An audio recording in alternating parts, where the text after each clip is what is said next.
बाकी बच्चे कहाँ हैं?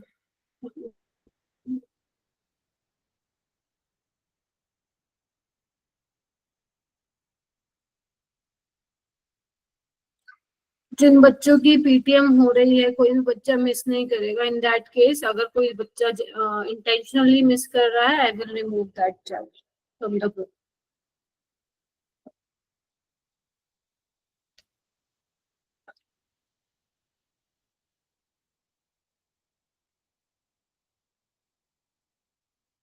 Good evening everyone. 1 मिनट और वेट कर लेते हैं। Good evening.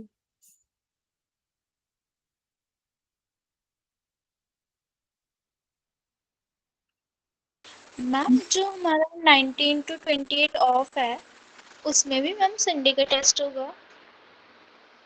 बेटा ये तो मेरे को भी नहीं मालूम है, कंफर्म करना पड़ेगा। 19 to 28 किसने बोला ऑफ है? मैम हर्षित सर बता रहे थे, वो हमारे मिड टर्म एग्जाम स्टार्ट है ना मैम। एक मिनट, 19 को क्या डेट है? मैम 19 to 28 29 तक कह ना, रहे थे सर। नहीं नहीं नहीं नहीं, केमिस्ट्री की तो लगेगी बेटा। 21 से लेकर 28 तक छुट्टी है। 19 से नहीं है। 19 से नहीं है। और अगर ओके बाय चांस मान लो हो भी जाती है तो I will take the class. मेरा तो सिलेबस ही नहीं होगा ना फिर। कल भी मैं एक्स्ट्रा क्लास नहीं ले पाऊंगी, मुझे बाहर जाना है कहीं एकदम से। तो कल वाली भी मेरी रह जाएगी, तो मैं तो लूंगी बेटा क्लास। हाँ, लेकिन 21 to 28 तो मैं टीचर्स एक्चुअली अवेलेबल भी नहीं है। तो हाँ, तब आप लोगों की क्लास नहीं लगेगी। उसमें भी अगर मैं घर जल्दी आ जाऊंगी तो मैं शायद 27 सितंबर की लगा भी लूंगी तुम लोगों की, वो मैं बता दूंगी। लगेगी तो फिर केमिस्ट्री की लगेगी कोई, और मेरे ख्याल से बाकी सब्जेक्ट की नहीं लगेगी, वो मैं तुम लोगों को इन्फॉर्म कर दूंगी, ठीक है। Okay ma'am. हम्म। हाँ, सो मैं ये कह रही थी, जो बच्चा इंटेंशनली मिस कर रहा है अपनी अ, क्या बोलते हैं, पीटीएम। पीटीएम। PM, वो फिर मैं उस बच्चे को ग्रुप में नहीं रखूंगी। तो तुम अब देख लो कि कौन बच्चा इंटेंशनली मिस कर रहा है और क्यों कर रहा है। लेक्चर नंबर 5 है ना? ठीक है। जिस बच्चे की भी पीटीएम है उसी दिन तुम अपने पेरेंट्स के साथ मिलने चाहिए अपने टीचर को। अगर आप नहीं आ रहे हैं फिर मैं आप लोगों को ग्रुप में नहीं रखूंगी, सीधी सी बात है। ये यहाँ पे कोई बहाना नहीं चलेगा, ठीक है, कि मैम ये नहीं था, कुछ हो गया, ये हो गया, वो हो गया। मेरे को झूठ से तो सख्त नफरत है। आओ पेरेंट्स के साथ आओ, पेरेंट्स को भी तो पता चलना चाहिए ना आपकी परफॉर्मेंस कैसी है। नहीं पता लगनी चाहिए? तुम बताओ, नहीं लगनी चाहिए क्या? लगनी चाहिए। अगर जो बच्चा अच्छा कर रहा है उसको अप्रिसिएशन मिलेगा, और जो बच्चा अच्छा नहीं कर रहा उसको हम समझाएंगे कि किस तरीके से तुम्हारा लाइक परफॉर्मेंस बेटर हो सकता है। तुम्हारे पेरेंट्स का सपोर्ट मांगेंगे हम लोग। तुम लोग पीछे क्यों भागते हो डर के मारे?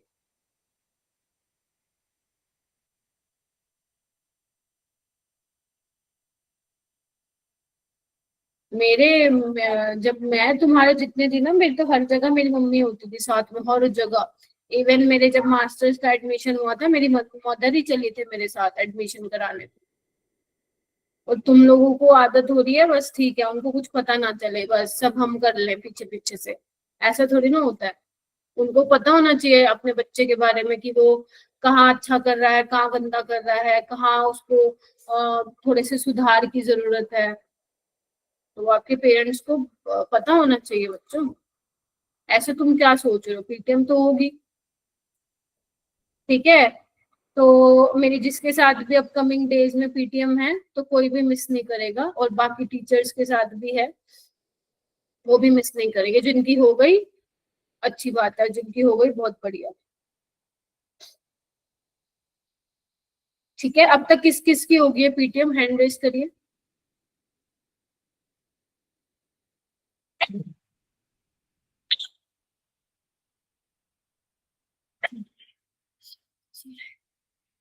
ओके, दीप्ति की आज हुई होगी ना।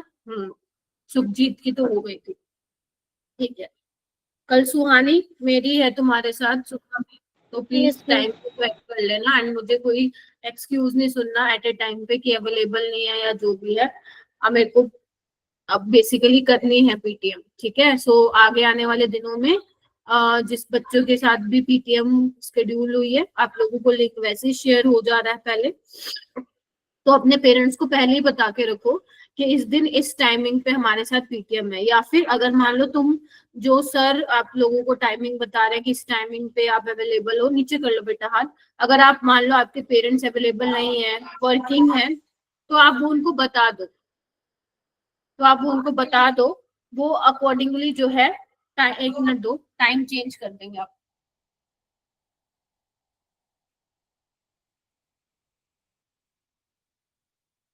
ठीक है, लेकिन कोई भी बच्चा मिस नहीं करेगा। Yes ma'am.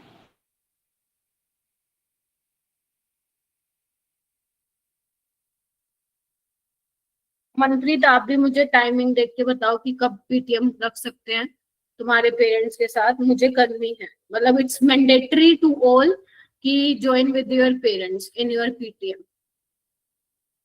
ठीक है। Okay ma'am. Okay ma'am. चलिए आइए, बेसिकली आज हम क्या करेंगे, वीपीटी पे क्वेश्चन प्रैक्टिस करेंगे। वीपीटी मैंने पढ़ा दिया तुम लोगों को, आई होप आप लोग पढ़ के यस आए मैम। होंगे। उस पे क्वेश्चन करेंगे हम, 7 से 8 क्वेश्चन हैं वो हम करेंगे। फिर हम आज करेंगे crystal field theory, very important theory. Screen दिख रही है क्या तुम लोगों को? Yes ma'am. No ma'am.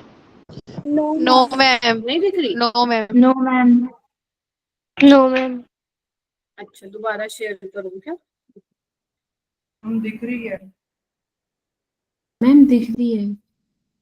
ये क्या हो गया? रुको एक बार मैं, तो कोई नहीं, मैं दोबारा से कर देती हूँ, क्योंकि मेरे मेरे फोन में नहीं दिख रही ना, तो मुझे लगा तुम्हें भी पता नहीं दिख यस रही है कि मैम, नहीं। हमें भी नहीं दिख रही थी। चलो कोई नहीं, अभी दिख रही यस होगी मैम। पक्का। यस। Yes ma'am. चलो ठीक है, ठीक है। तो क्रिस्टल फील्ड थ्योरी करेंगे फिर, और उसके बाद उससे रिलेटेड सवाल भी करेंगे। तो मैंने तुम्हें बता दिया था कि वीबीटी में से एक क्वेश्चन जरूर आएगा, मैंने तुम लोगों को बताया था। वीबीटी अच्छे से कर लेना, आई होप आप रिवाइज करके आए होंगे सारे पॉइंट्स जो मैंने बताए थे। आज वही जो मैंने तुम लोगों को सिखाया था, वो कैसे जो है जेई में क्वेश्चंस पूछे जाते हैं, whether is your JEE mains का लेवल, एडवांस का लेवल, ज्यादा मुश्किल क्वेश्चन वहां से नहीं पूछे जाते। अगर तुम्हें सारे मेरे पढ़ाए गए पॉइंट्स पता है तो तुम डिफिकल्ट से डिफिकल्ट क्वेश्चन भी लगा सकते हो। पहले हम कुछ क्वेश्चंस करेंगे, फिर हम क्या करने वाले हैं, सीएफटी करेंगे। चलिए, फर्स्ट क्वेश्चन है आपकी स्क्रीन पे। आई होप आपको जो है ये ब्लू कलर दिखाई दे रहा हो। चलिए, तो यहाँ पे क्या बोला है, calculated spin only magnetic movement. ठीक है, तो मेरे बच्चों को पता है स्पिन ओनली मैग्नेटिक मूवमेंट का जो फॉर्मूला होता है वो ये होता है।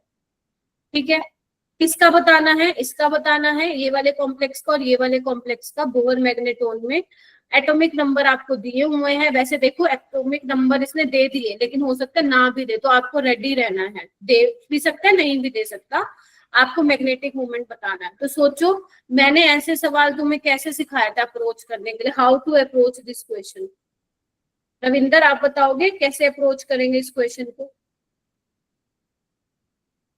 मैम पहले ऑक्सीडेशन स्टेट निकाल लिए हैं। Very good. क्रोमियम पे आ जाएगी +3। इसका मैग्नेटिक इलेक्ट्रॉनिक कॉन्फ़िगरेशन होगा 3d3। Very good. 3 इलेक्ट्रॉन होंगे मैम, मैग्नेटिक मूवमेंट 3.8 आएगा। वेरी गुड, समझे? This is the correct approach. आप लोग अपनी टीचर को देखा कीजिए कि वो कैसे अप्रोच करते हैं व्हाइल सॉल्विंग द क्वेश्चंस, उससे तुम्हें आइडिया मिलेगा कि हमें भी कैसे अप्रोच करना है ना। चलिए आइए, तो बेसिकली सबसे पहले रविंदर ने कहा, हाँ बिल्कुल, सबसे पहले तुम्हें ऑक्सीडेशन स्टेट पता होना चाहिए, फिर उसके बाद इलेक्ट्रॉनिक कॉन्फ़िगरेशन, फिर चेक करो हाउ मेनी अनपेयर्ड इलेक्ट्रॉन, क्योंकि तभी आप बता पाओगे कि मैग्नेटिक मूवमेंट कितना होगा। तो 3 है तो 3 के आसपास होगा। तुम्हें एग्जैक्ट नहीं भी पता तो ठीक है, यानी कि ये ऑप्शन नहीं हो सकता।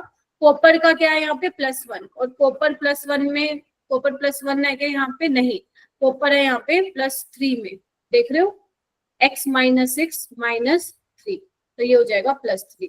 तो कॉपर होता क्या है? 4s1 3d10। 3 इलेक्ट्रॉन कहाँ से निकालोगे? एक यहाँ से, 2 यहाँ से, तो ये आ जाएगा 3d2। तो ये 2 अनपेयर्ड इलेक्ट्रॉन है, अगर 2 अनपेयर्ड इलेक्ट्रॉन है तो ये आ जाएगा 2.8 के आसपास। तो यानी कि हमारा जो करेक्ट ऑप्शन हो जाएगा ए ऑप्शन, ए ऑप्शन हो जाएगा। ये सारे प्रीवियस जितने भी मैं आप लोगों को सवाल करवा रही हूँ, प्रीवियस ईयर क्वेश्चन। अब तुम लेवल देख लेना प्रीवियस ईयर के कि कैसे सवाल आए हुए हैं, तो पहला क्वेश्चन मेरे बच्चे बना देंगे। आगे आइए, क्वेश्चन नंबर 2। बेटा माइक म्यूट रखो अंशिका। Sorry ma'am. कोई बात नहीं। क्वेश्चन नंबर 2, आपको बोला है द पेयर ऑफ कॉम्प्लेक्सेस। देखो मैं ना ट्राई करती हूँ कि आपको हिंदी ना बताऊं क्वेश्चन की, क्योंकि पेपर में आपको यही लैंग्वेज मिलेगी और कोई आपको नहीं मतलब बताएगा, तो ट्राई करो खुद से समझने की, नहीं तो फिर मैं बताऊंगी। The pair of complexes where in both exhibit tetrahedral geometry. ठीक है, ये तुम्हारे सामने क्वेश्चन है, मतलब आपको ये बताना है, वो पेयर बताने हैं जो कि दोनों के दोनों टेट्राहेड्रल बनाएंगे, और इसमें मोर देन 1 करेक्ट होगा बेटा आंसर।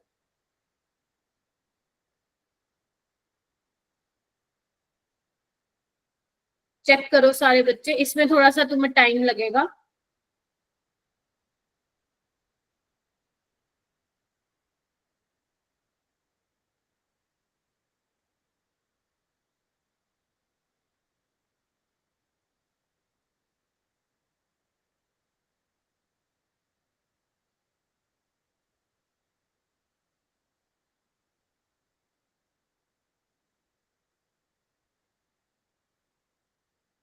वही काम करना है, ऑक्सीडेशन स्टेट निकालो और फिर देखो इलेक्ट्रॉन को कैसे आप जो है फिल करोगे, एंड उसके बाद आप लोग ज्योमेट्री चेक करेंगे कि क्या होगा।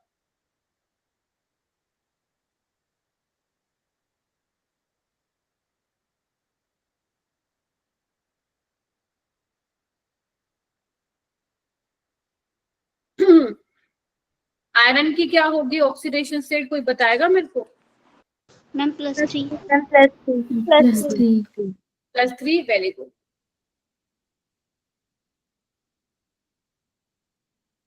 और आयरन +3 में क्या होता है? D5 होता है। और D5 में क्या होता है? ध्यान रखो, D5 में very good 1 2 3 4 5 week field ligand है, पेयरिंग नहीं करवाएगा, तो ये क्या हो जाएगा? sp3, very good. ये वाला चेक करो, इसमें आयरन क्या होगा? 0 ये तो न्यूट्रल है, वेरी गुड। यहाँ पे ध्यान से सुनो, कंफ्यूज नहीं होना, यहाँ पे आयरन -2 में है। क्यों? क्योंकि CO जो है न्यूट्रल है, तो आयरन का होता है 26, 26 और 2 28, तो 3d6 4s2 होता है। बोलो हाँ या ना। अब 2 इलेक्ट्रॉन और बढ़ जाएंगे, यानी कि टोटल कितने हो जाएंगे? 10 इलेक्ट्रॉन हो जाएंगे। तो अगर 10 इलेक्ट्रॉन हो गए और CO स्ट्रॉन्ग फील्ड लिगेंड है, तो सारे D में पेयरिंग हो जाएगी। और मैंने तुम्हें बोला भी था, याद करो कल वाली बात कि मैंने कहा था अगर कोई D10 होगा तो वो हमेशा क्या बनाएगा? Always sp3। तो यानी कि ये वाला भी आपका पहला तो ठीक है। दूसरा चेक करते हैं, दूसरा चेक कर लो, CO4, मतलब यहाँ पे कोबाल्ट -1 में, वैसे कितना होता है कोबाल्ट का? 27, ये अब हो जाएगा 28, यानी कि 3d4s2, इसके भी 10 इलेक्ट्रॉन। ठीक है, CO स्ट्रॉन्ग फील्ड लिगेंड है, पेयरिंग करा देगा, sp3 हो जाएगा। यहाँ पे देखो कोबाल्ट +2 D7 है, वीक फील्ड लिगेंड है, तो मैंने कहा था याद करो क्या होगा? sp3 होगा। ये भी यानी कि बिल्कुल ठीक है। फिर और चेक करो, ये वाले में चेक करो, कॉपर +1 D10 है, तो मैम ये भी sp3 होगा। यहाँ पे भी कॉपर +1 में है, D10 है, ये भी क्या होगा? sp3 होगा। आई होप आप लिख पा रहे हो, समझ पा रहे हो जो मैं आप लोगों को बोल रही हूँ, क्योंकि मैं आपको कल बता चुकी हूँ, अब मैं आपको अप्लाई करना सिखा रही हूँ कि कैसे अप्लाई करेंगे। यहाँ पे देखो, यहाँ पे 2 नेगेटिव लगाना, NiCl4 2 नेगेटिव, मैम ये तो sp3 है, लेकिन ये क्या है? dsp2 है। तो यानी कि ये नहीं हो सकता, तो इसके ऑप्शन कौन कौन से ठीक हो जाएंगे? पहला, दूसरा और 1 2 4। 3 नहीं बेटा, 3 में तो है नहीं ना, आपको ये बताना जो दोनों टेट्राहेड्रल दिखा रहे हैं। dsp2 स्क्वायर प्लेनर होता है, ठीक है। यस तो मैम। हो जाएगा। Yes ma'am. Yes ma'am. Okay, Divya आपका हो जाएगा। दिव्या है क्या क्लास में? हाँ। Yes ma'am. हरमीत आपका हो जाएगा। हरमीत, प्रतीक, गुरविंदर, हरलीन, हाँ जी मैम। ध्यान से सुन लो, क्योंकि तुम जब मेरे साथ मेंटरशिप में आओगे ना, मैं तुमसे वाइवा लूंगी, मैं पहले बता रही हूँ। ये वाला करो।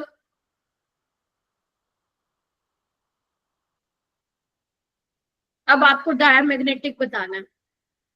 ये बहुत अच्छा क्वेश्चन है। मतलब जितने भी आपको दिए हुए हैं ना कंपाउंड, इससे आपके बहुत सारे कॉन्सेप्ट्स यहाँ पे क्लियर होने वाले हैं। पहले मैं चाहती हूँ तुम खुद करो, गलत करो सही करो, लेकिन खुद करो, फिर मैं बताऊंगी तुम। ये के वाला कॉम्प्लेक्स है, ये एल वाला, ये एम वाला, ये एन वाला, ये ओ वाला, ये पी वाला।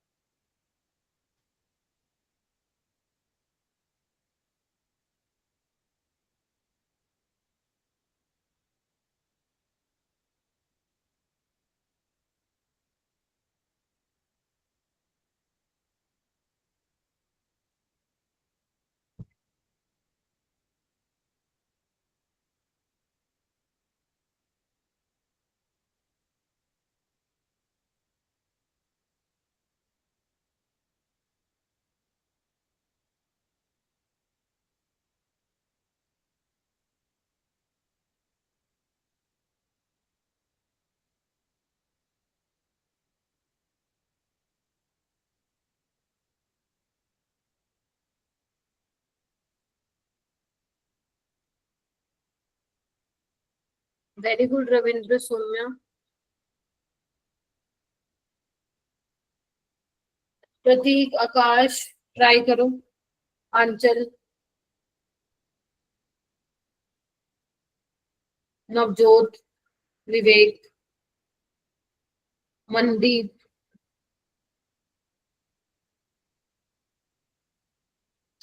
प्रतीक आप बताओ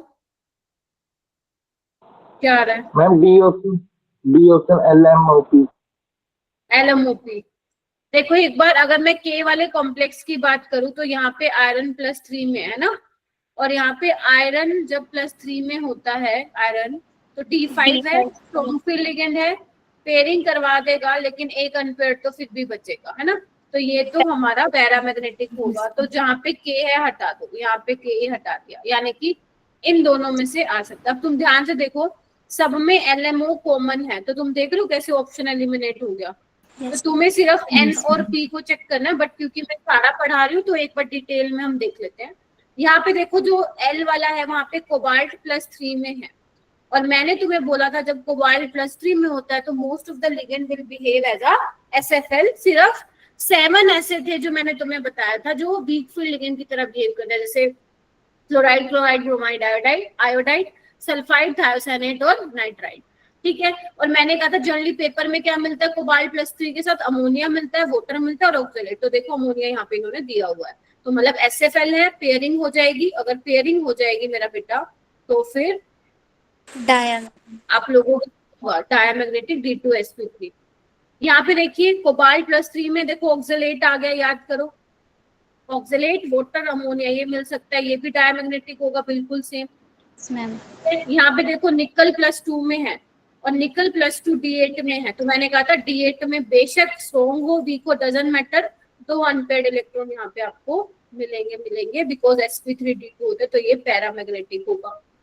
उसके बाद यहाँ पे कोऑर्डिनेशन नंबर 4 है प्लेटिनम में। तुम्हें बताया था मैंने 4D और 5D सीरीज वाले बंदे जो हैं, डजंट मैटर कि लिगेंड कौन सा है, वो हमेशा स्क्वायर पैनल बनाएंगे, D8 होगा और ये डायमैग्नेटिक होगा। ठीक है, अच्छा इसका चेक करो, जिंक यहाँ पे +2 में है, D10 है, तो ये हमेशा क्या बनाने वाला है, sp3d2 डायमैग्नेटिक होगा।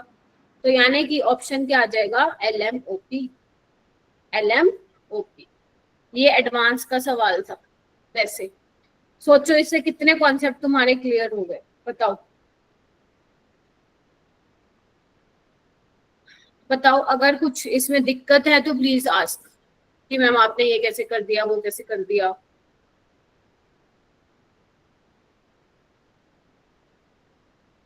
चलिए ये वाला क्वेश्चन करो। आपको बताना है इसमें से पैरामैग्नेटिक कौन सा हो।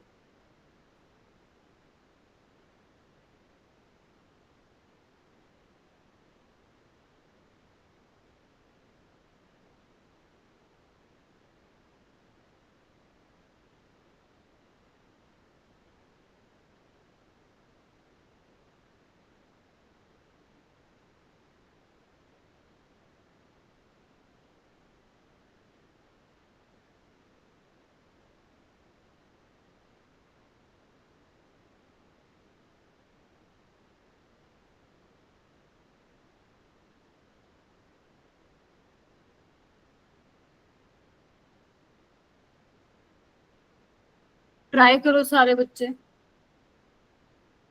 हम कर रहे हैं। हम्म।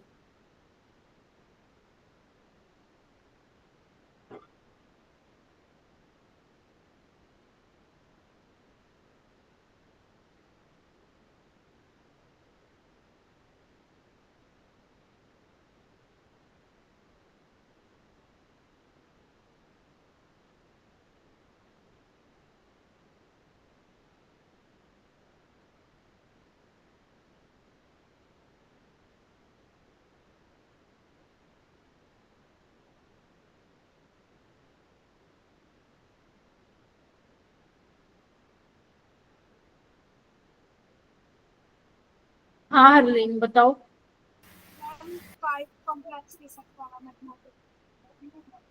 5 है। चलो पहला देखते हैं हम। Mn यहाँ पे +3 में है, SFL है, D4 है ना। Cn negative is a strong field ligand. तो मैंने बताया था कैसे होगा, यहाँ पे इस तरीके से होगा। इसको मत पेयर करवाना, याद करो D2sp3 होगा। तो 2 अनपेयर्ड है, पहले वाला पैरामैग्नेटिक होगा। दूसरे वाला क्रोमियम +3 D3 है, डजेंट मैटर स्ट्रॉन्ग है या वीक लिगेंड है, पैरामैग्नेटिक होगा, 3 अनपेयर्ड। ठीक है। COEN, EN क्या है, वही डाई इथाइलिन डायमीन। तो मैंने कहा था कोबाल्ट +3 के साथ ligand will behave as SFL, तो ये भी उनमें से एक है। तो ये क्या होगा, तीसरे वाला डायामैग्नेटिक होगा। यहाँ पे देखो vanadium, vanadium, scandium, titanium, vanadium 23, 3D3 4s2। Paramagnetic. इसमें क्या होगा, 1 2 3 और 4s2 यहाँ पे ये। तो बेसिकली ये क्या कराएगा, CO क्या कराएगा, पेयरिंग करना स्टार्ट करवाएगा। अगर पेयरिंग भी करा देगा तब भी अनपेयर्ड इलेक्ट्रॉन बचेगा।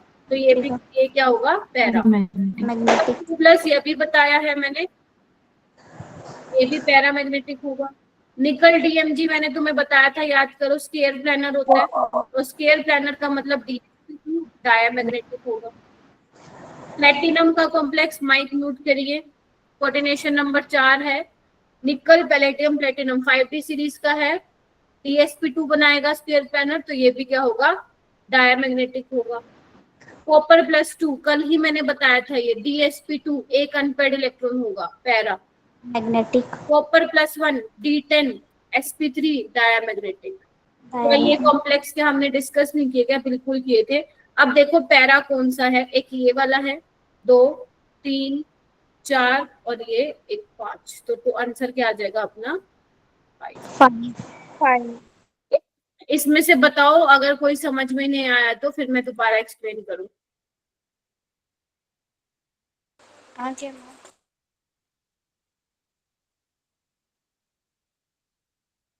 ठीक है, आई होप आ गया हो। फिर भी कुछ हो तो प्लीज बता दीजिएगा। उसके अलावा मेरा बेटा एक ये ना तुम्हारे लिए इम्पोर्टेंट पॉइंट है, पॉइंट टू रिमेम्बर, इसको आप लिख लीजिए। क्या लिखा हुआ है, अगर मान लो तुम्हारे पास हिट्रोलिप्टिक कॉम्प्लेक्स। अब ये हिट्रोलिप्टिक होता क्या है, मैंने तुम्हें शायद बताया, नहीं बताया शायद। एक होता है होमोलिप्टिक बेटा, होमोलिप्टिक कॉम्प्लेक्स, और एक होता है हिट्रोलिप्टिक कॉम्प्लेक्स। ठीक है, देखो होमो मतलब सेम। अगर मेटल के साथ, सेंट्रल मेटल के साथ सारे सेम टाइप के लिगेंड है, जैसे ये हो गया है ना, CrCN6 3 नेगेटिव हो गया, देख रहे हो, सेम टाइप के लिगेंड है, ऊपर वाटर है नीचे साइनाइड है। तो ऐसे वाले कॉम्प्लेक्स को हम क्या बोलते हैं, होमोलेप्टिक कॉम्प्लेक्स बोलते हैं। अगर एक से डिफरेंट, मतलब एक से अलग तरह के टाइप के लिगेंड है तो उनको बोलते हैं हिट्रोलेप्टिक। जैसे H2O4 यहाँ पे Cl2 देख रहे हो, ये हेट्रोलेप्टिक हो गया, ये क्या हो गया, हेट्रोलेप्टिक हो गया, समझ रहे हो? Yes ma'am. तो इस तरीके से, ठीक है। तो अगर सेम टाइप के लिगेंड है और तो होमोलिप्टिक, अगर more than one type of ligand है तो हेट्रोलिप्टिक। अब यहाँ पे क्या बोला आप लोगों को, पॉइंट टू रिमेम्बर क्या करना है मेरा बेटा, पॉइंट टू रिमेम्बर ये है कि अगर मान लो तुम्हारे पास कोई हेट्रोलेप्टिक है, क्योंकि अभी तक मैंने तुम्हें जितने भी सवाल किए थे ना, देखो ये सारे हेट्रोलेप्टिक वाले कॉम्प्लेक्स है, ध्यान से नजर दौड़ाओ सारे बच्चे, नजर दौड़ाओ, ये एक आपका क्या है, ये हेट्रोलेप्टिक है, देखो यहाँ पे, यस मैम, यहाँ पे देखो होमो होमो होमो होमो होमो होमो सारे, वो कह रहे हैं, ध्यान से देखो, अगर तुम्हारे पास कोई हेट्रोलेप्टिक कॉम्प्लेक्स आता है जहाँ पे more than one type of ligand है, तो उसमें कैसे तुम पता लगाओगे कि पेयरिंग होगी या नहीं होगी। तो ध्यान रखना, अगर स्ट्रॉन्ग फील्ड लिगेंड का नंबर ज्यादा है वीक फील्ड लिगेंड से या फिर बराबर है, तो कौन सा वाला फैक्टर डोमिनेट करेगा, SFL वाला इफेक्ट डोमिनेटिंग करेगा, मतलब पेयरिंग हो जाएगी, ठीक है, बोलो। लेकिन एक्सेप्शंस है यहाँ पे, ये वाले में ध्यान से देखो, एक्सेप्शन है ये वाला कंपाउंड और ये वाला कंपाउंड, इसमें पेयरिंग नहीं होती, ये तुम ध्यान रखना, ये बहुत बार जेई में आया हुआ है ये पहले वाला, ठीक है। इसमें देखो ना कोबाल्ट +3 में है, अगर तुम ध्यान से देखोगे तो वाटर को बिहेव करना चाहिए SFL की तरह, तो 3 स्ट्रॉन्ग फील्ड लिगेंड है तो 3 वीक फील्ड लिगेंड है, तो कायदे से तो SFL वाला होना चाहिए था, है ना, लेकिन यहाँ पे एक्सेप्शन है, ये तुम्हें ध्यान रखनी है, पेयरिंग नहीं होती है। उसके बाद अगर मान लो वीक फील्ड लिगेंड बहुत ज्यादा है तुम्हारे कॉम्प्लेक्स में SFL के कंपैरिजन में, तो वीक फील्ड लिगेंड वाला इफेक्ट कंसिडर्ड होगा, यानी कि पेयरिंग यहाँ पे नहीं होगी। Is that clear? Yes ma'am. तो ये तुम लोगों को थोड़ा सा, मैंने तभी यहाँ पे पॉइंट टू रिमेम्बर लिखा है ताकि आप अपनी नोटबुक में भी लिख लो, फटाफट लिख लो और कंफर्म कर दो।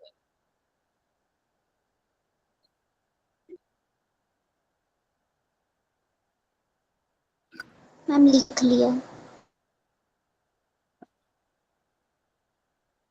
विवेक लिख लिया, नवजोत, अंशिका, कृपा, हर्ष, माधव, ठीक, लिख लिया मैम। लिख लिया। तो ये क्वेश्चन बता बेटा, चलो 2025 का है ये क्वेश्चन, सॉल्व करो सारे बच्चे इसको। मेरे को थोड़ा बड़ा कर दो इसको, ये लो।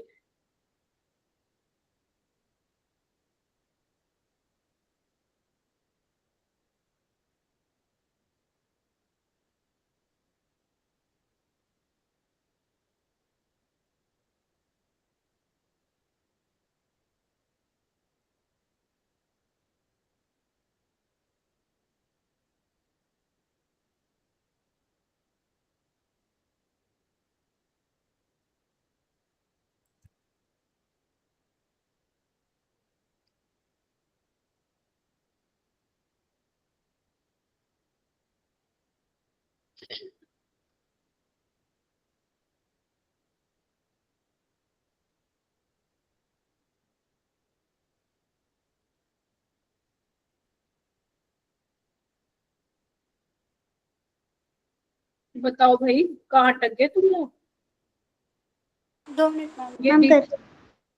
ये D2sp3 है। MnBr4 नेगेटिव, बताओ भाई क्या होगा ये? मैम पैरामैग्नेटिक होगा 4। पैरा होगा और D5 है, WFL है, तो sp3 होगा, तो यानी कि A का होगा 4, और अगर A का 4 होगा तो ये दोनों तो एलिमिनेट हो गए।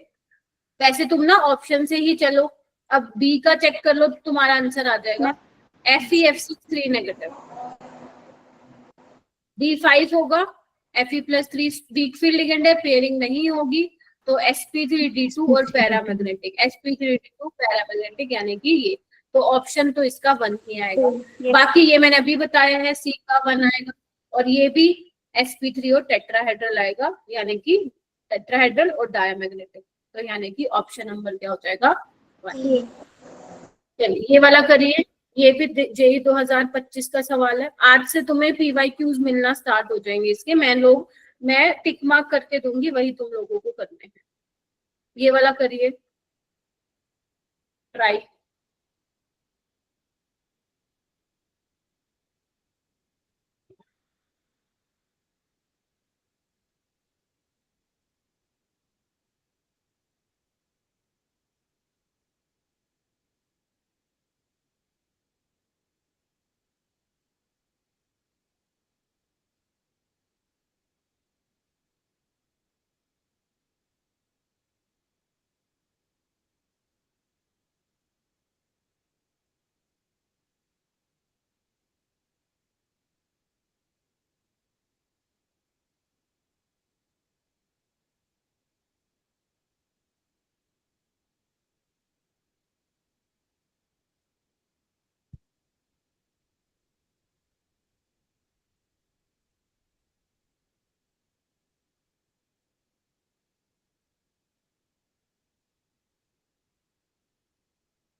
क्या लग रहा है?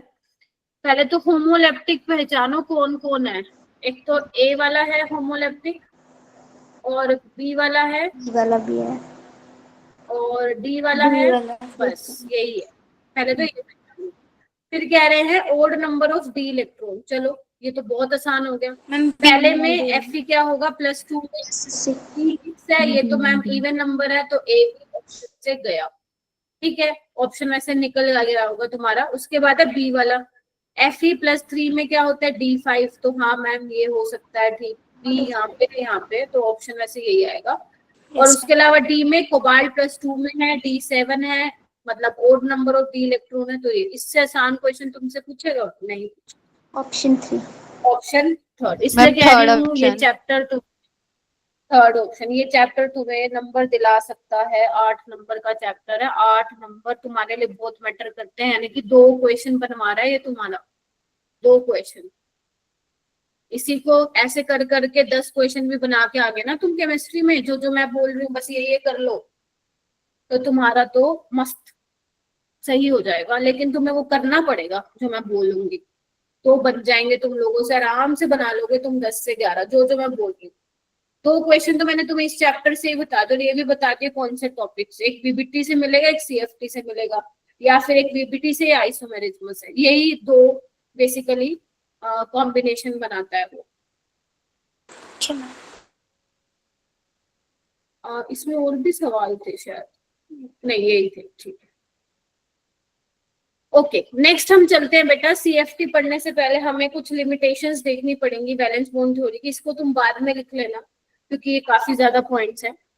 देखो, वीबीटी ने हमें किस किस के बारे में बता दिया था, उसने हमें हाइब्रिडाइजेशन के बारे में बता दिया, मैग्नेटिक मूवमेंट से रिलेटेड सारी चीजें बता दी है ना, किसका मैग्नेटिक मूवमेंट ये होगा। तो बेसिकली जब भी तुम्हारे पास हाइब्रिडाइजेशन और मैग्नेटिक मूवमेंट का सवाल आएगा तो तुम वीबीटी से वो सॉल्व करोगे। लेकिन आपने ये भी देखा होगा कि उसमें कुछ लिमिटेशंस भी थी, क्योंकि तुमने देखा होगा कि मैं वीबीटी थ्योरी के बीच में सीएफटी के पोस्टुलेट्स को घुसा रही थी, याद करो। Getting my point? तो वो यही बोल रहा है कि वीबीटी ने बहुत एक्सटेंड तक तो काफी सारी चीजें बता दी, लाइक स्ट्रक्चर, मैग्नेटिक बिहेवियर, है ना। लेकिन कुछ कमियां थी। कमियां की क्या थी? सबसे पहले उसने ये नहीं बताया था कि कार्बन डोनर और नाइट्रोजन डोनर वाले जनरली स्ट्रॉन्ग फील्ड लिगेंड है और हेलोजन और ऑक्सीजन डोनर वाले वीक फील्ड लिगेंड होते हैं। ना ही उसने ये बताया था कि भाई साहब किस बेसिस पे हम लोग जो है डिस्टिंग्विश कर रहे हैं। उसने कुछ नहीं बताया था ना ये तो मैं CFT में बताया था, तो वो मैं तुम्हें पढ़ा रही थी कि CFT के अकॉर्डिंग ये स्ट्रॉन्ग फील्ड लिगेंड है, वीक फील्ड लिगेंड है, लेकिन बीपीटी ने ऐसा नहीं बताया था। ठीक है, अच्छा। और क्या था, और दूसरी चीज ये थी मोस्ट इंपोर्टेंट कि बीपीटी क्या कर रही थी, पहले मैग्नेटिक मूवमेंट निकाल रही थी एक्सपेरिमेंटली, मतलब एक्सपेरिमेंट किया, मैग्नेटिक मूवमेंट निकाला, उसके बाद वो क्या कर रही है, मैग्नेटिक मूवमेंट निकालने के बाद हाइब्रिडाइजेशन बता रही है। लेकिन हम लोग क्या कर रहे हैं, हम लोग क्या कर रहे थे, पहले हाइब्रिडाइजेशन बता रहे थे और फिर मैग्नेटिक मूवमेंट। याद करो, हम ये कर रहे थे, ये कर रही थी। तो वही ये कह रहे हैं कि बीबीटी में जो हाइब्रिडाइजेशन कैलकुलेट की जाती है वो अनपेड इलेक्ट्रॉन से, मतलब पहले एक्सपेरिमेंट किया जाता है, फिर अनपेड इलेक्ट्रॉन का पता लगाया जाता है, फिर हाइब्रिडाइजेशन का पता लगाते हैं। तो ये भी इसकी एक शॉर्टकमिंग थी, बेसिकली लिमिटेशन थी। ठीक है जी, अच्छा।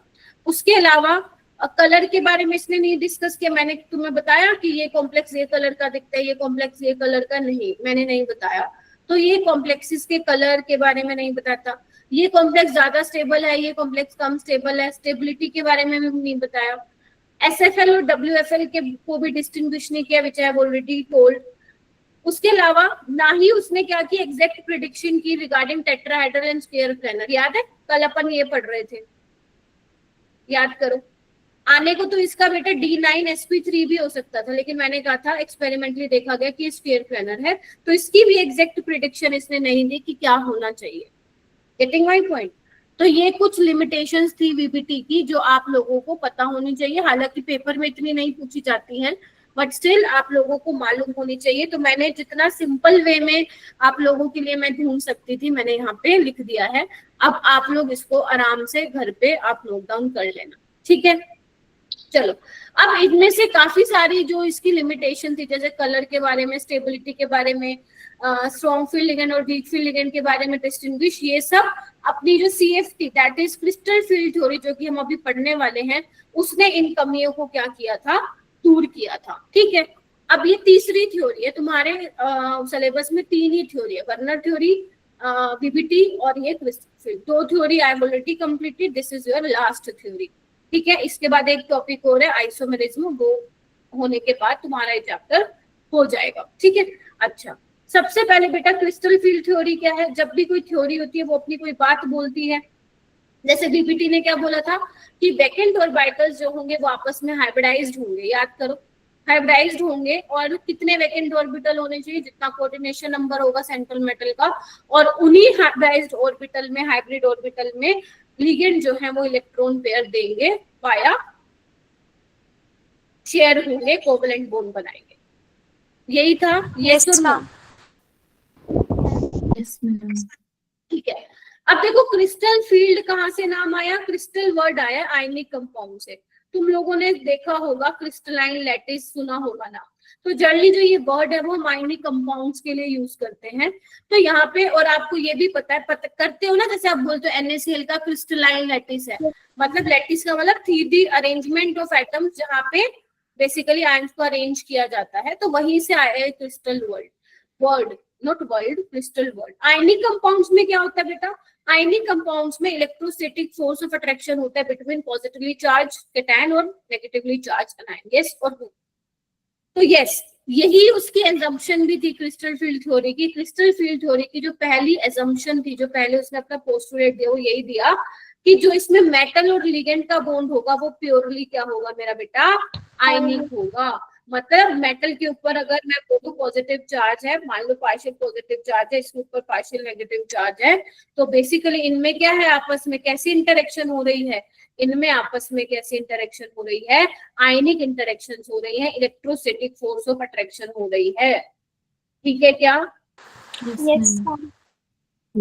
है। जैसे अगर मान लो मैं तुम्हें बोलूं तुम्हारे पास मेटल में पॉजिटिव चार्ज है और Cl आपका नेगेटिवली चार्ज है, लिगेंड है, तो इनमें क्या है आपस में? इलेक्ट्रोस्टैटिक फोर्स ऑफ अट्रैक्शन है। ये किसने बोला था? ये क्रिस्टल फील्ड थ्योरी ने बोला था। स्क्रीन दिख रही है क्या तुम सबको? Yes ma'am. Yes ma'am. Yes ma'am. ठीक है, तो यानी कि according to crystal field theory जो मेटल लिगेंड का बॉन्ड क्या है वो प्योरली आयनिक है, जबकि बीपीटी के अकॉर्डिंग क्या था? वो कोवेलेंट कैरेक्टर था, उसमें कोवेलेंट बॉन्ड बन रहा था। Is that clear? ठीक है। उसके बाद बेटा जो लिगेंड को कंसीडर किया गया है क्रिस्टल फील्ड थ्योरी में, अगर कोई एनायन है, मान लो फ्लोराइड है, क्लोराइड है, ब्रोमाइड है, आयोडाइड है, तो जो अनायनिक वाले लिगेंड है उनको पॉइंट चार्जेस बोला गया है, ठीक है। और अगर कोई न्यूट्रल मॉलिक्यूल्स हैं, जैसे वाटर हो गया, वाटर न्यूट्रल है, अमोनिया न्यूट्रल है, तो आपको दिखता है इसमें oxygen is more electronegative than hydrogen, को पोलैरिटी आएगी सेम इस तरीके से, ठीक है।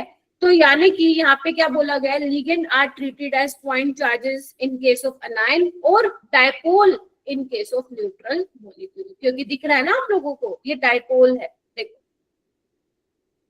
ये देखो।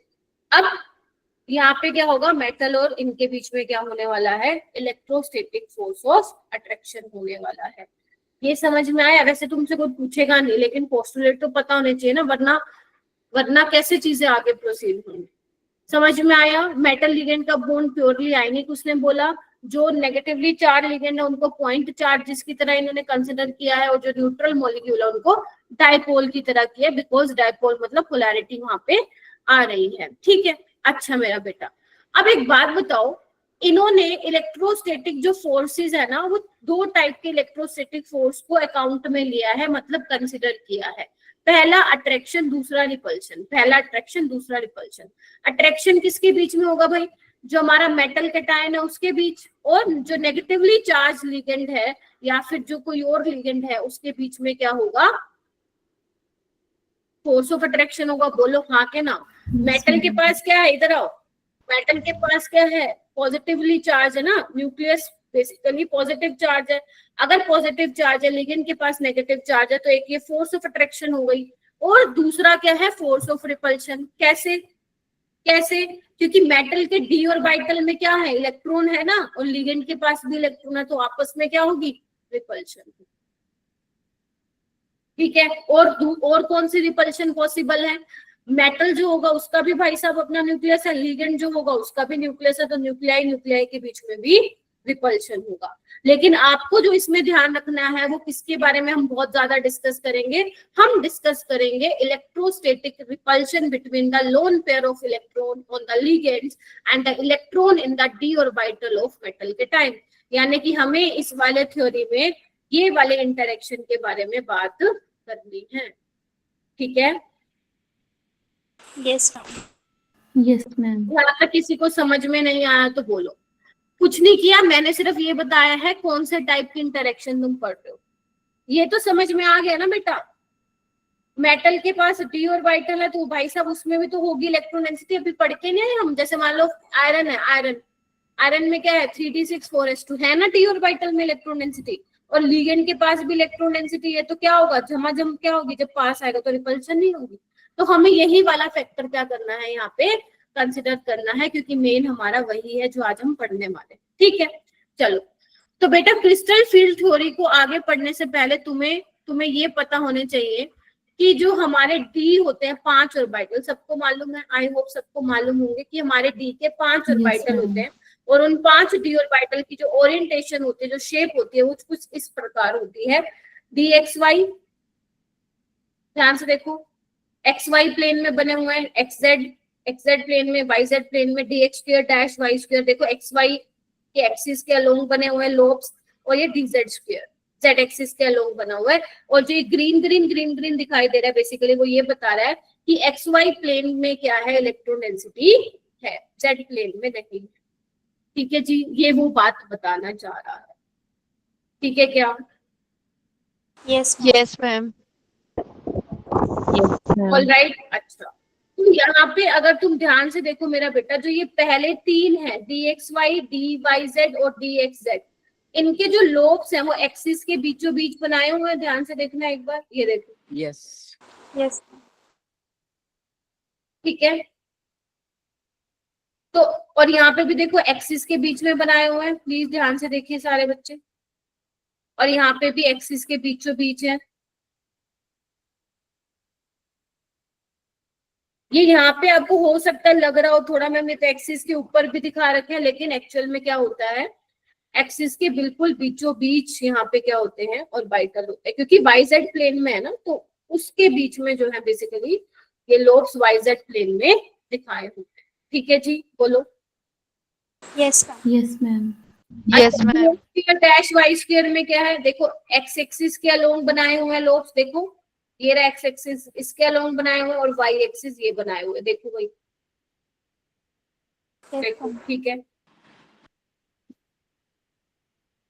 यहाँ पे देखो D z square z axis के अलोंग बनाए हुए हैं, ये देखो, और ये एक्स वाई के अलोंग थोड़ी सी इलेक्ट्रो डेंसिटी दिखा रखी है, इसको आप डोनट शेप भी बोलते हैं।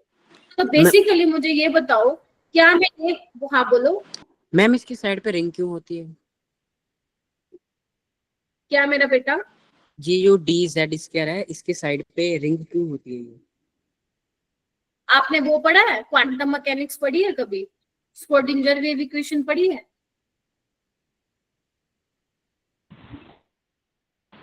नहीं। बताओ, पढ़ी है कि नहीं पढ़ी? नहीं पढ़ी, ठीक है, वहीं से ही आता है ये। इनकी शेप्स क्या होती है, ये स्क्रोडिंगर वेव इक्वेशन से सारे निकल के आते हैं वैल्यूज, मतलब स्क्रोडिंगर वेव इक्वेशन से सॉल्यूशंस निकल के आते हैं, उससे हम पता लगाते हैं कि इनका शेप ऐसे ऐसे क्यों बना होगा। ठीक है, उसके लिए वो पढ़ना पड़ेगा which is not in your syllabus. ठीक है, चलिए आइए आगे चलते हैं। अब मुझे ये बताओ, d x y, d y z और डी जेड एक्स, क्या मैं बोल सकती हूँ ये नॉन एक्सियल ऑर्बिटल्स होंगी? Yes. नॉन एक्सियल मतलब इन बिटवीन द एक्सिस है।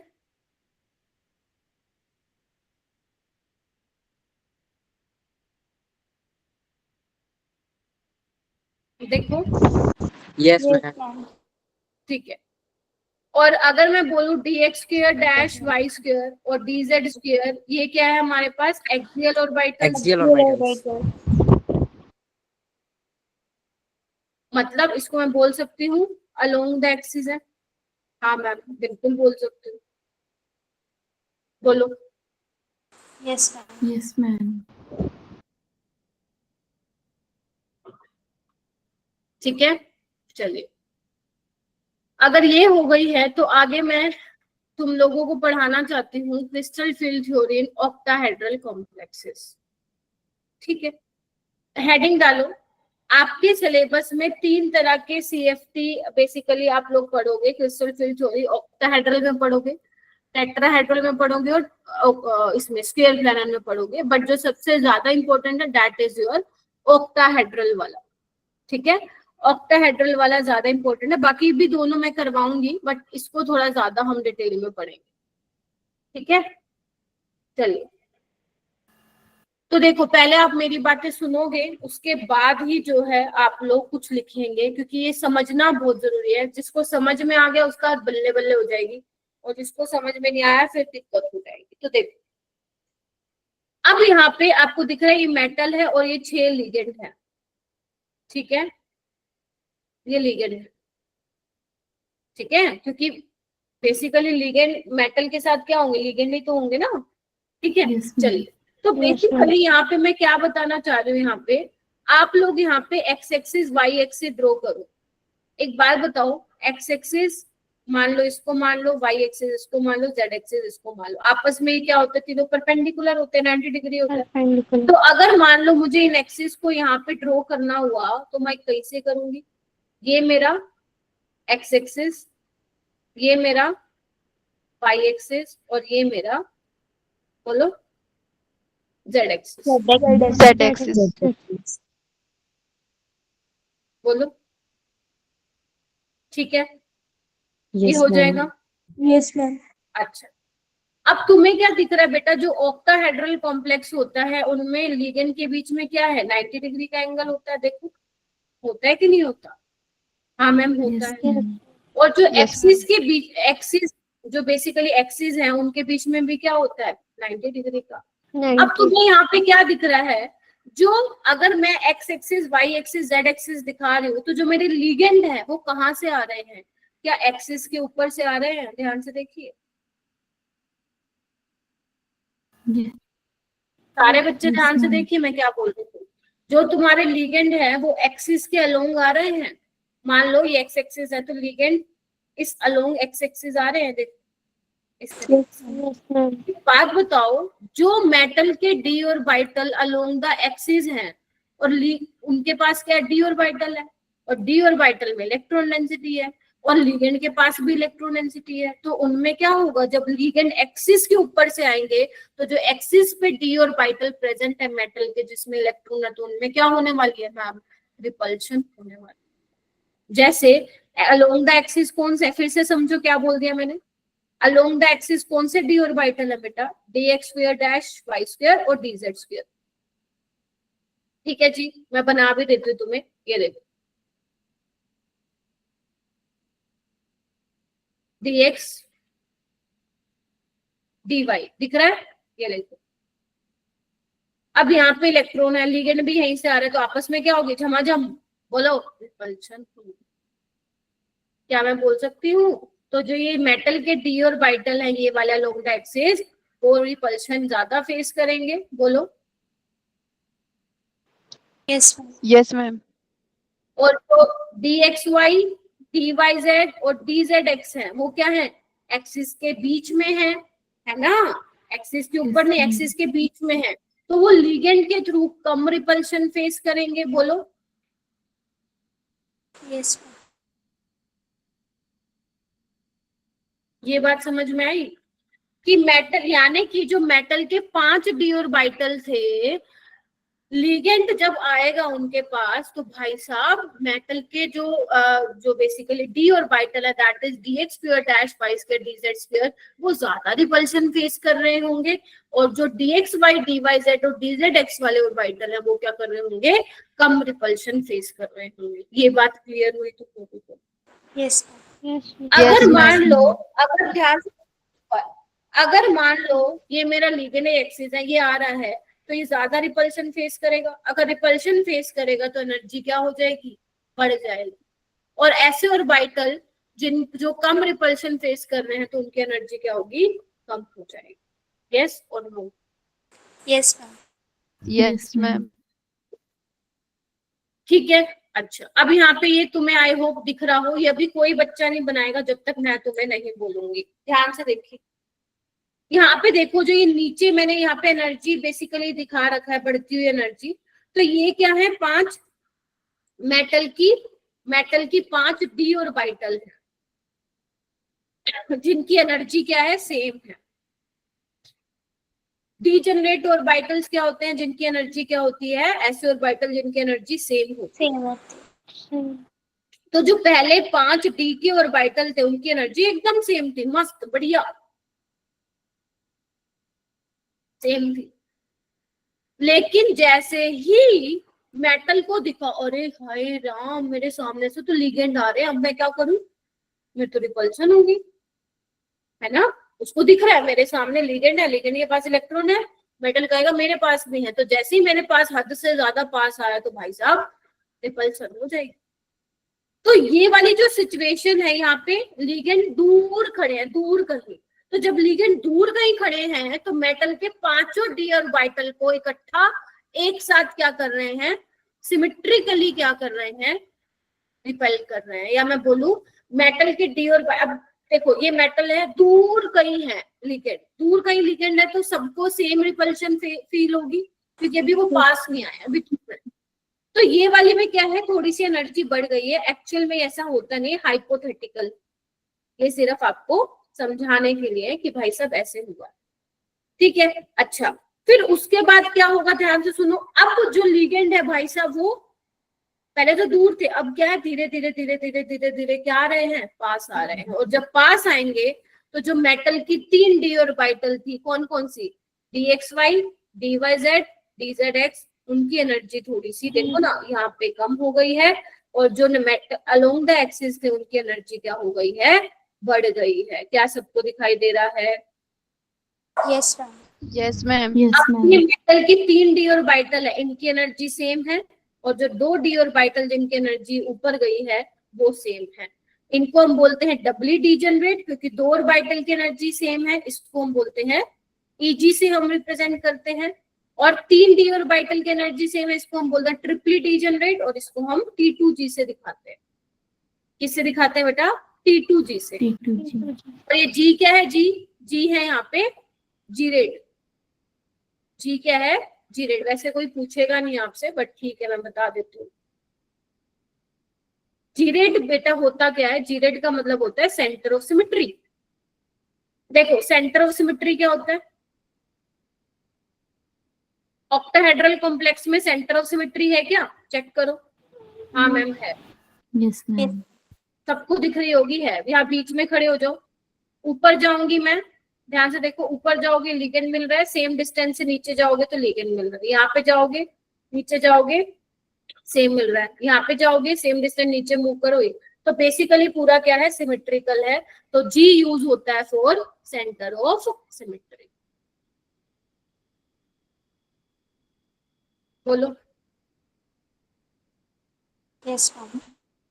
अच्छा अब ध्यान से सुनना, जो ये दो डी और, ध्यान से सुन लो, जो मेटल की दो, बेसिकली जो ये 5 डी ऑर्बिटल थी जो स्प्लिटिंग हो गई है, आप देख रहे हो ये स्प्लिटिंग हो गई है, इनके डिफरेंस को हम बेसिकली क्या बोलते हैं? इस एनर्जी डिफरेंस को हम बोलते हैं डेल्टा ओ। क्या बोलते हैं? डेल्टा ओ। डेल्टा ओ का मतलब क्या है? Crystal field splitting energy. Crystal field splitting energy. नई नई चीजें हैं, इसीलिए इसको रिवाइज करना, तभी तुम्हें याद होंगी, समझ में आएगी। और ये ओ क्या रिप्रेजेंट कर रहा है? ऑक्टाहेड्रल कॉम्प्लेक्स क्या कर रहा है? रिप्रेजेंट कर रहा है। ठीक है क्या? Yes, ma'am. Yes ma'am. ठीक है, बहुत सही। अच्छा अब जो ये बेसिकली डिफरेंस है कितना है? डेल्टा ओ। और ये क्या है? इधर से ध्यान से देखो, इसको हम बोलते हैं बैरी सेंटर। क्या बोलते हैं? बैरी सेंटर। और बैरी सेंटर से बेटा जो P2G का डिफरेंस है वो होता है -0.4 डेल्टा ओ।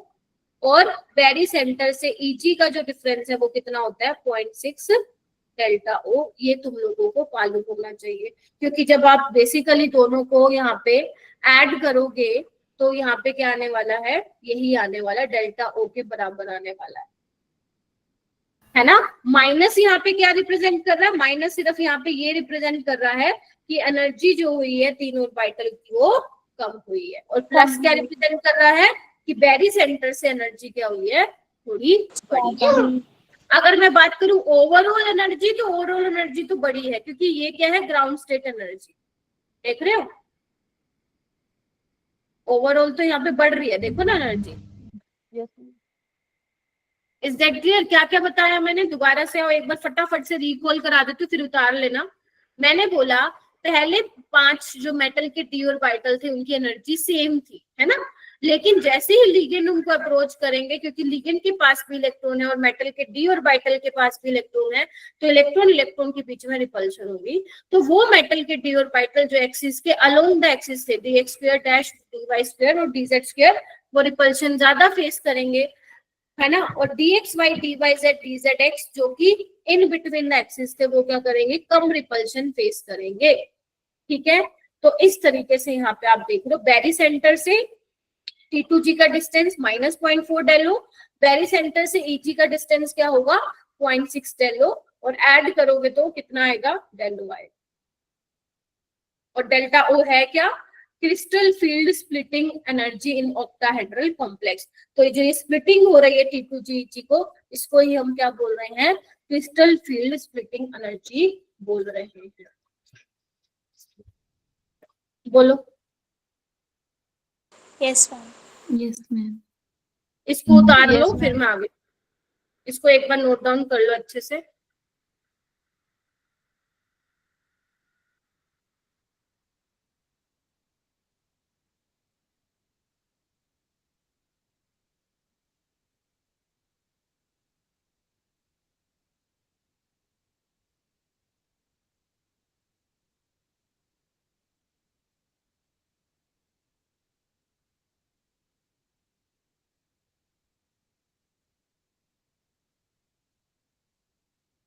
और लिख के एक बार मुझे बता देना कि हो गया। और किसी को कोई डाउट है तो प्लीज पूछ लो।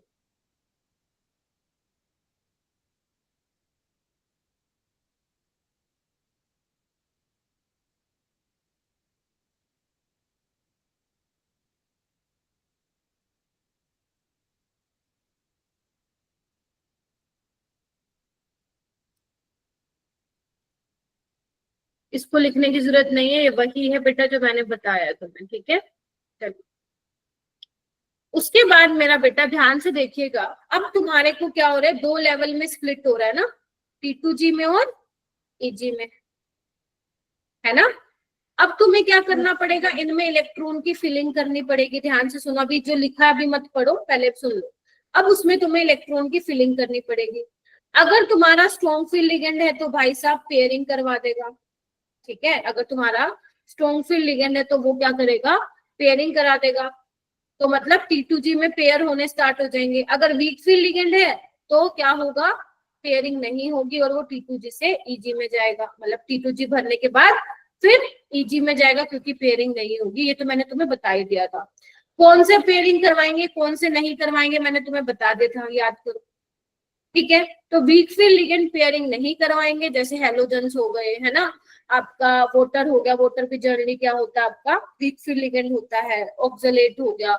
और स्ट्रॉन्ग फील्ड लिगेंड जैसे साइनाइड हो गया, CO हो गया, NO2 नेगेटिव हो गया, इथाइलिन डायमीन हो गया, ये सारे क्या है, SFL, ठीक है मेरा बेटा।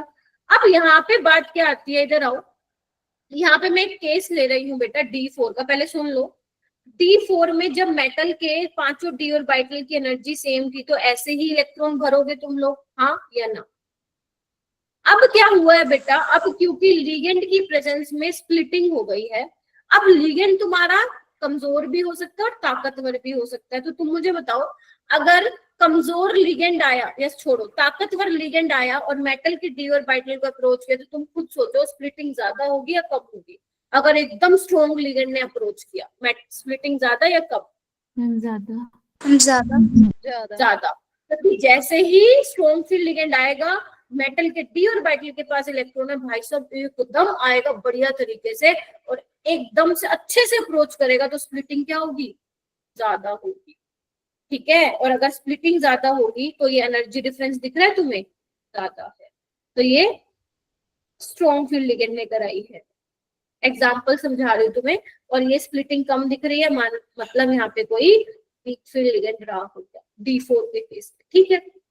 अच्छा, अगर D4 में बेटा स्ट्रॉन्ग फील्ड लिगेंड है तो 1 2 3 पेयरिंग हो जाएगी इस तरीके से, ध्यान से देखो। Yes ma'am. आप लोग ये मत करा देना, इधर देखो, पता चले तुम ये भी ऐसे, मतलब इसको यहाँ ऐसे पेयरिंग कराओ, ऐसे नहीं कराना। गेटिंग माय पॉइंट, समझ रहे हो। आपको क्या करना है, ध्यान से सुनो, इसको कई बच्चे बहुत गलत तरीके से भी समझ लेते हैं। पहले आपको क्या करना है, एक एक इलेक्ट्रॉन भरना है। अगर स्ट्रॉन्ग फील्ड लिगेंड है तो T2G में ही पेयरिंग करा दो, और अगर वीक फील्ड लिगेंड है तो ऊपर पहुंचा दो, ठीक है क्या। जैसे इसमें देखो वीक फील्ड लिगेंड है तो पेयरिंग नहीं होगी, ऊपर जाएगा। इज दैट क्लियर, बताओ। Yes, yes, ma'am. Yes ma'am. तो यहाँ पे क्या होता है बेटा, एक वर्ड आता है पेयरिंग एनर्जी। तो जब तुम पेयरिंग करवाते हो ना, खुद से पेयरिंग करवाते हो, जबरदस्ती इलेक्ट्रॉन को पेयर करवाते हो, तो तुम्हें वहां पे भाई साहब थोड़ा खर्चा करना पड़ेगा, मतलब तुम्हें वहां पे एनर्जी देनी पड़ेगी। मानते हो कि नहीं मानते हो। अगर कोई चीज तुम खुद से जबरदस्ती करवाना चाहते हो तो तुम्हें एनर्जी देनी पड़ेगी कि नहीं देनी पड़ेगी, बिल्कुल देनी पड़ेगी। तो स्ट्रॉन्ग फील्ड लिगेंड में क्या होता है बेटा, जो आपका पेयरिंग एनर्जी होती है वो क्या होती है आपकी, कम होती है डेल्टा O से। मतलब यहाँ पे क्या होता है बेटा, स्प्लिटिंग एनर्जी इतनी ज्यादा हो जाती है और पेयरिंग एनर्जी के कंपैरिजन में, तो होगा क्या, अब पेयरिंग एनर्जी कम है, मतलब पेयर करवाने के लिए तुम्हें ज्यादा खर्चा नहीं देना पड़ेगा, इसलिए तुम यहाँ पे क्या करवा रहे हो, पेयरिंग करवा पा रहे हो। जबकि वीक फील्ड लिगेंड में बेटा पेयरिंग एनर्जी ज्यादा होती है, मतलब तुम्हें खर्चा क्या करना पड़ेगा, बोलो, ज्यादा करना पड़ेगा। तो वो कहेगा भाई इतना पैसा नहीं है, तो वो कहेगा मैं तो बाय बाय टाटा बाय बाय, मैं तो ऊपर जा। Is that clear. तो वीक फील्ड लिगेंड में पेयरिंग नहीं होती बिकॉज पेयरिंग एनर्जी बहुत ज्यादा होती है। स्ट्रॉन्ग फील्ड लिगेंड में पेयरिंग हो जाएगी क्योंकि ज्यादा पैसा खर्च करना नहीं पड़ रहा और पेयरिंग आराम से यहाँ पे हो जाती है। तो दिस इज द रीजन कि why strong field ligand pairing करवाते हैं और why weak field ligand does not take place pairing, जो कि हमें बीबीटी नहीं बता पा रहा था, बट CFT ने क्या कर दिया है, एक्सप्लेन कर दिया है। तो आई होप जो 21 बच्चे बैठे हैं ये सो नहीं गए हो, क्योंकि ये भी तुम्हें 4 नंबर दिला के जाएगा। ठीक है। Yes, ma'am. Yes, ma'am. अब तुम ये वाले पॉइंट्स जो है वो नोट डाउन कर सकते हो और मुझे बता दो कि कहाँ पे तुम्हें दिक्कत आएगी। और ध्यान रखना, वीक फील्ड लिगेंड पेयरिंग नहीं करवाएंगे तो वो हाई स्पिन कॉम्प्लेक्स बताएंगे जैसे मैंने वहां बताया था, और स्ट्रॉन्ग फील्ड लिगेंड लो स्पिन कॉम्प्लेक्स बनाएंगे। तो इनको तुम लिख सकते हो।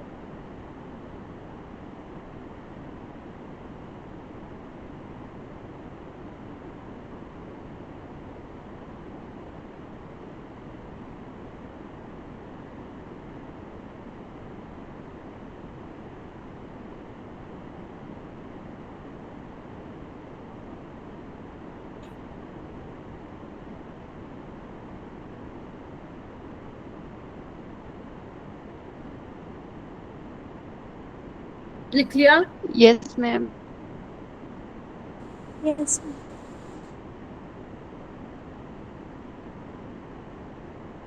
ओके, उसके बाद आता है बेटा हमें अब क्या करना है, अब हमें CFSC निकालनी है। मैम ये क्या होती है? CFSC क्या होता है? CFSC होता है crystal field stabilisation energy. Crystal field stabilisation energy बहुत आसान है बेटा, बहुत आसान है। अभी मैं बता देती हूँ क्या है। देखो, क्रिस्टल फील्ड स्टेबलाइजेशन एनर्जी का मतलब क्या है, इससे आप ये पता लगाओगे जितनी इसकी वैल्यू कम आएगी ना उतना आपको दिखेगा कि आपका कॉम्प्लेक्स क्या है, स्टेबल है। मतलब बेसिकली नाम से पता चला ना, क्रिस्टल फील्ड स्टेबलाइजेशन एनर्जी, कि कितना एनर्जी में मतलब स्प्लिटिंग हो गई, कितना एनर्जी में डिक्रीमेंट आया है, कितनी एनर्जी डिक्रीज हुई है। जितनी ज्यादा एनर्जी डिक्रीज होगी उतना क्या होगा, स्टेबिलिटी आएगी। मैम ये कैसे पता लगाते हैं? इसके लिए फॉर्मूला है ये। अब न्यूमेरिकल नहीं है ये, ध्यान रखो, this is not a numerical. ठीक है, तो CFSC निकालने का क्या मतलब क्या फॉर्मूला है? माइनस, अभी मैंने तुम्हें बताया था ना, बेरी सेंटर से T2G का distance -0.4 into number of electron कितने हैं T2G में, प्लस 0.6 नंबर ऑफ इलेक्ट्रॉन कितने हैं Ag में, इंटू डेलो प्लस n स्टार।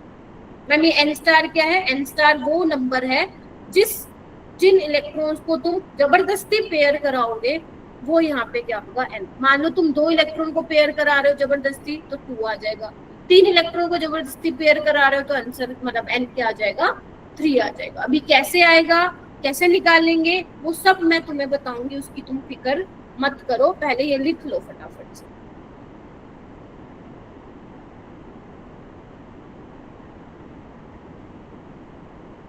तो यहाँ से हम ये भी पता लगाएंगे कि हमारा कॉम्प्लेक्स की स्टेबिलिटी क्या है। तो हमें ये स्टेबिलिटी के बारे में बताता है जो कि CFT नहीं बता पा रहा था।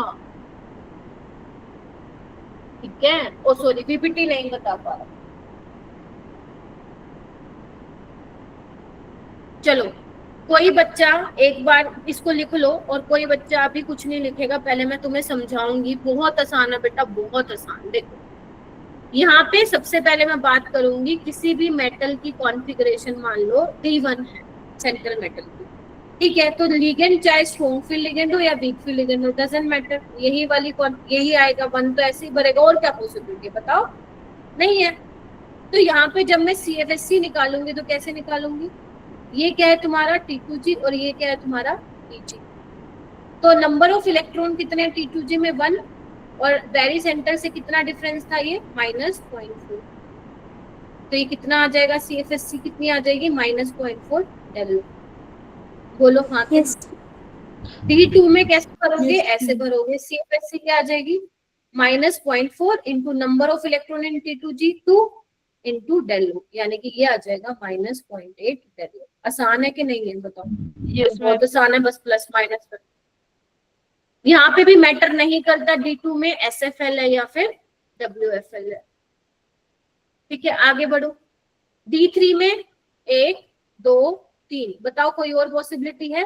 No, ma'am. रूल के अकॉर्डिंग पहले No. होगा ना डीजेनरेट में। यहाँ पे भी SFL है या WFL है, डजंट मैटर। तो इसमें क्या निकालोगे, CFSC।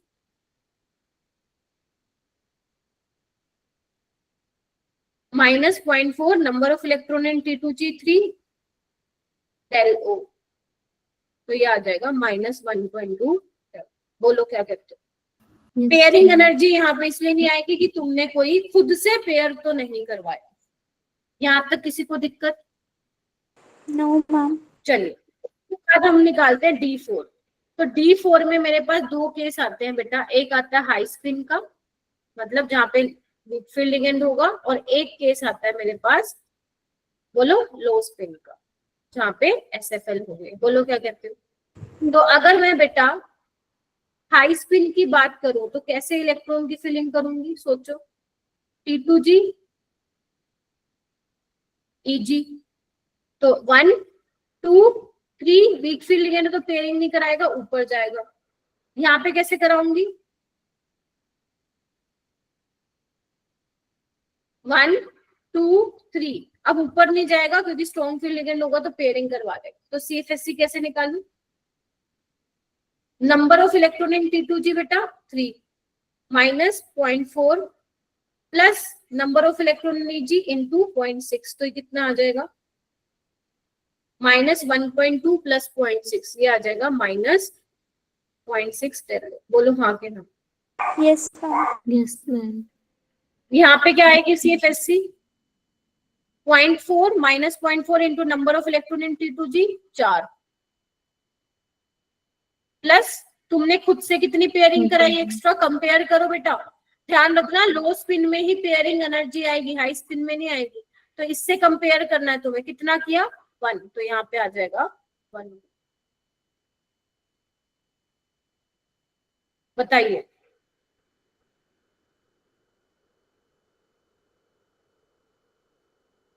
इतना क्लियर हुआ? यहाँ तक किसी को भी कोई दिक्कत है बेटा तो प्लीज टेल मी।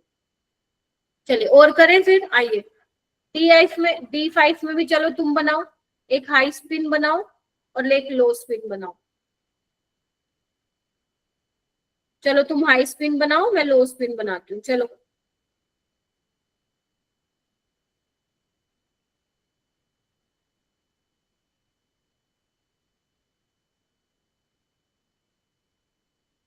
क्या किया हाई स्पिन में, बताओ भाई। अंशिका, गुरविंदर, क्या नाम है, मनप्रीत, सुखजीत, क्या किया हाई स्पिन में? मैम T2G में 3 आएंगे मैम।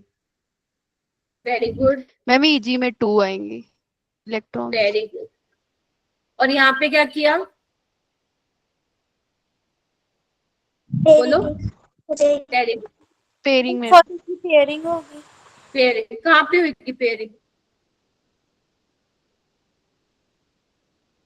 मैम T2G में। करवा तो दी। Yes ma'am. CFSC कितनी होगी यहाँ पे? Minus 0.4 number of electron in T2G, very good, 0 आएगी। 2 इंटू माइनस 0.6, यहाँ पे आ जाएगा, ये 0 आ गई। यानी कि ना तो एनर्जी घटी है ना फिर बढ़ी है ना? यही मतलब हुआ यस ना? मैम। यानी कि जितनी घटी है उतनी बढ़ी है, ये भी बोल सकते हो तुम। मतलब जितनी कम हुई है उतनी ही बड़ी है। Getting my point? चलो यहाँ पे क्या होगा? CFSC कैसे निकालोगे? How many electrons in T2G? 5 into minus 0.4। और अब देखो कितनी तुमने एक्स्ट्रा पेयरिंग करवाई, कंपेयर करो 2 या प्लस माइनस 2.0 प्लस 2, तो इतना एनर्जी में क्या हुआ है? डिक्रीमेंट हुआ है। ठीक है, चलो D6 का करके बताओ मेरे को, चलो फटाफट से। चलो हाई स्पिन करके बताओ, लो स्पिन करके बताओ।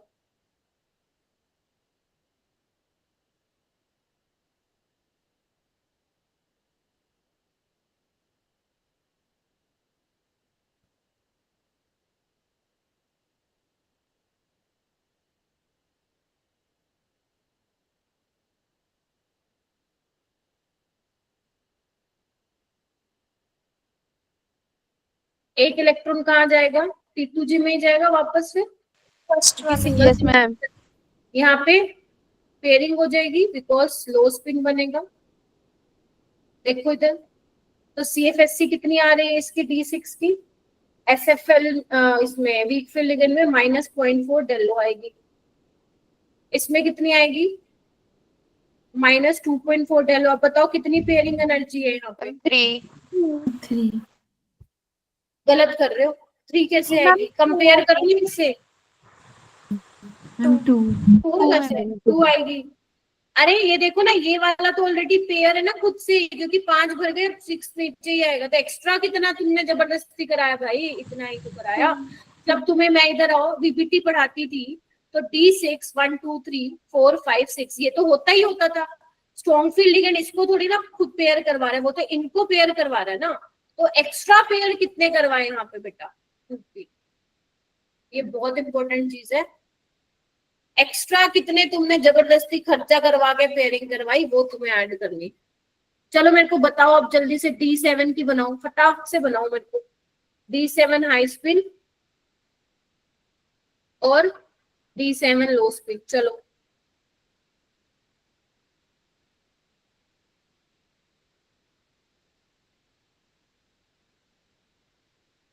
मैं डायरेक्ट रिजल्ट लिख रही हूँ।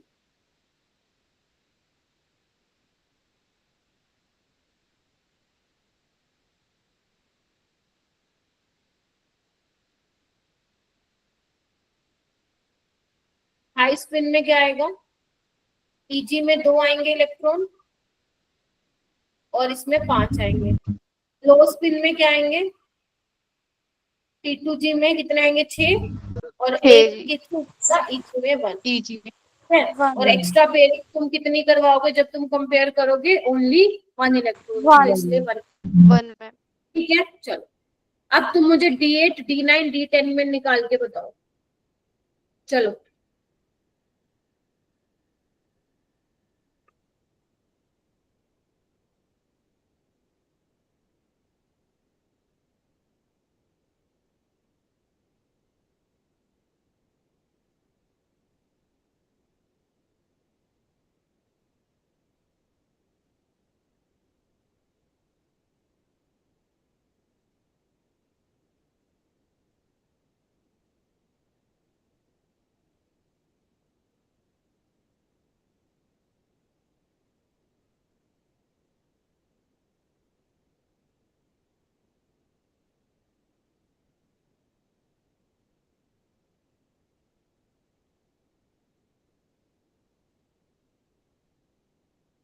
बेशक तुम लो स्पिन ले लो हाई स्पिन ले लो, इसमें वो बात रहेगी नहीं लो स्पिन हाई स्पिन, क्योंकि CFSC तुम्हारी क्या आएगी?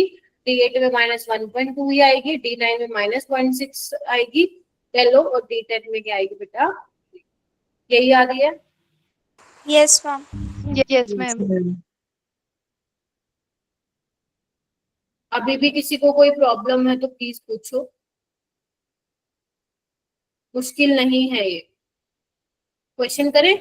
चलो टाइम है ना क्वेश्चन, क्योंकि एक्स्ट्रा क्लास तो मैं ले नहीं ली। क्वेश्चन करते हैं कैसे आए हैं। PYQ है बेटा सारे। आपको देखो इसमें से क्या पूछा है, इनमें से कौन से ऐसे कॉम्प्लेक्सेस है जिनकी 0 CFSC होगी? चलो सोचते हैं।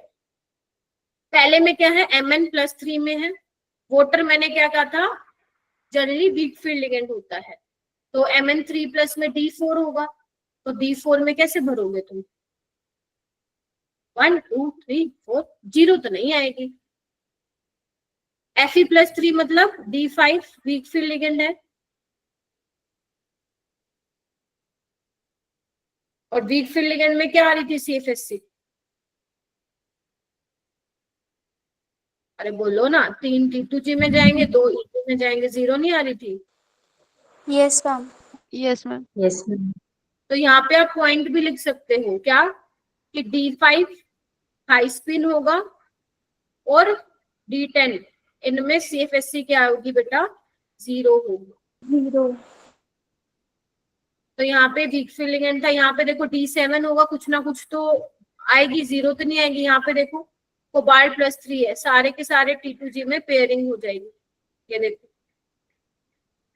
तो यहाँ पे भी कुछ आएगी वैल्यू, तो आंसर क्या हो जाएगा इसका? B ma'am. ठीक है, चलो और करके देखो क्वेश्चन, करके देखो।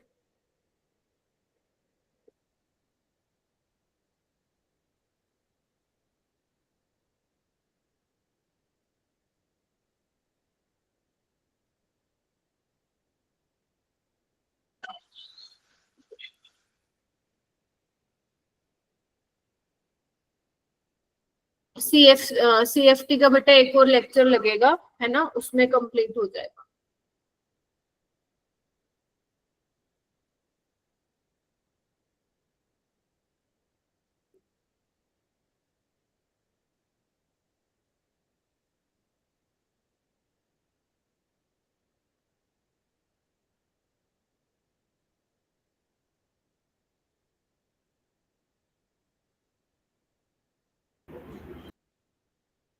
कुछ लग रहा है? फोर्थ ऑप्शन में। फोर्थ ऑप्शन ये किसने बताया? आकाश ने। Yes ma'am. ओके, बाकी चेक करो। रविंदर क्या आ रहा है तुम्हारा? फोर्थ ही होगी मैम। दिव्या आपका क्या आ रहा है? Harmeet, Manpreet, Sukhjeet, Suhani. Ma'am fourth. Fourth क्या होगा? कॉन्फ़िगरेशन Fe देखना +3 में है, और ये क्या है? वीक फील्ड लिगेंड है।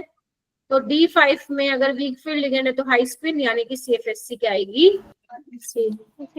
यहाँ पे क्या है? ध्यान से देखो, Fe+2 में है, ठीक है। Fe क्या है? +2 में है, ठीक है। तो यहाँ पे मैंने तुम्हें बताया था मन फेको, याद है? मन फेको, इसमें NH3 वीक फील्ड लिगेंड की तरह बिहेव करता है, लेकिन फिर भी कुछ ना कुछ तो आएगी वैल्यू। यहाँ पे आयरन +3 में है और EN SFL है, तो मतलब पेयरिंग तो हो जाएगी, लेकिन फिर भी कुछ वैल्यू तो आएगी। यहाँ पे भी पेयरिंग होगी because cyanide is a weak strong field ligand, तो कुछ ना कुछ तो वैल्यू आएगी। फोर्थ में क्या होगा मेरा बेटा? बोलो। ऑप्शन फोर्थ इसका करेक्ट होगा, CFSC। क्वेश्चन नंबर 13 बताओ। कोबाल्ट +2 के कॉम्प्लेक्स में इतना मैग्नेटिक मूवमेंट आ रहा है, तो बताओ कितने अनपेड इलेक्ट्रॉन होने चाहिए? सुहानी, कितने अनपेड इलेक्ट्रॉन होने चाहिए? मैम 3।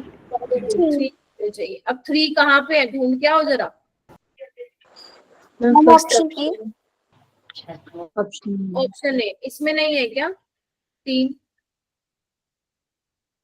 कोबाल्ट 2+ है भाई। D7 1 2 3 4 5 6 7, यहाँ पे तो 3 ही है, कैसे हो जाएगा ये? 3। Third option would be the correct one, समझे? Yes ma'am. Yes ma'am. चलो ये वाला क्वेश्चन करो।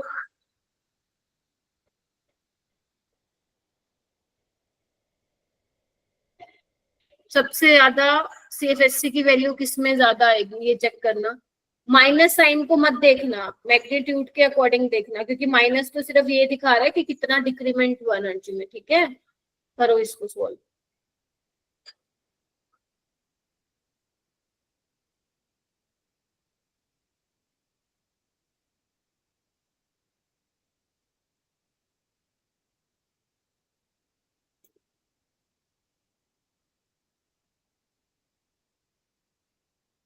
आंचल ट्राई करो, विवेक, दीप्ति, मनप्रीत, करो करो, शाबाश। कृपा,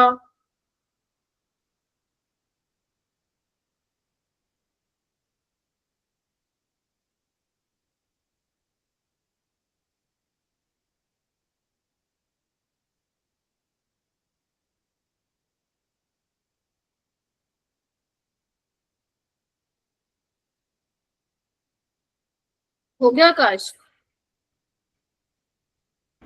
दो तो निकालिए, दो रह रहे हैं। ओके।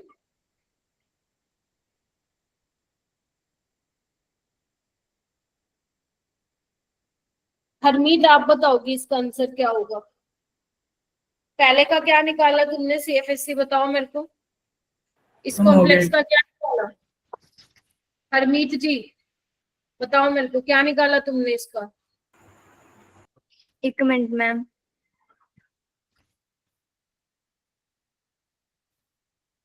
कॉन्फ़िगरेशन बता दो मेरे को, कोबाल्ट +3 की क्या होगी यहाँ? D6 ma'am.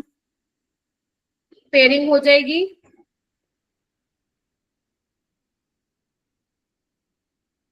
हाँ या ना?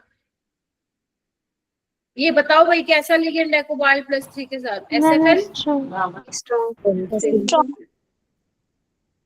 ठीक है। ये क्या है? वीक फील्ड लिगेंड है, यहाँ पेयरिंग नहीं होगी, मतलब EG में जाएगा, और जितना EG में जाएगा ना CFSC कम होगी। Mn+2 D5 है, वीक फील्ड लिगेंड है, यहाँ तो 0 होगी, 0.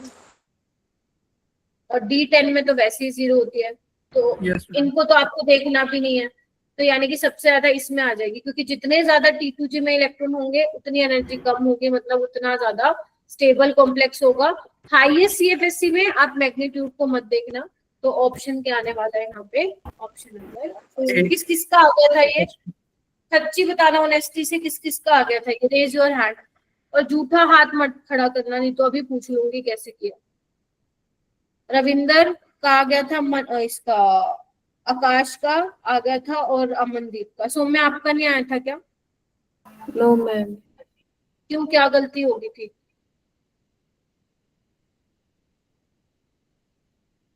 चलो कोई नहीं, बस तुम लोग 1-1.25 घंटा ही बैठ सकते हो। ये नेक्स्ट सवाल जो है मैं नेक्स्ट क्लास में करवाऊंगी तुम लोगों को, आज के लिए इतना ही बहुत है, ठीक है?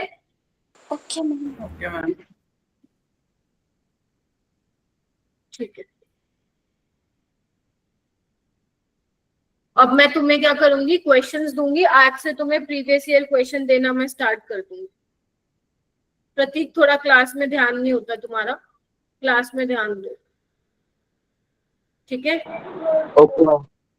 हाँ, बाकी सारे बच्चों को भी कह रही हूँ, अब 3 लेक्चर का और रह गया, ये चैप्टर खत्म हो जाएगा, और 28 सितंबर को तुम्हारा इस चैप्टर का टेस्ट भी है, तो साथ साथ ही पढ़ते रहो, तुम्हारे लिए अच्छा होगा, ठीक है? चलिए,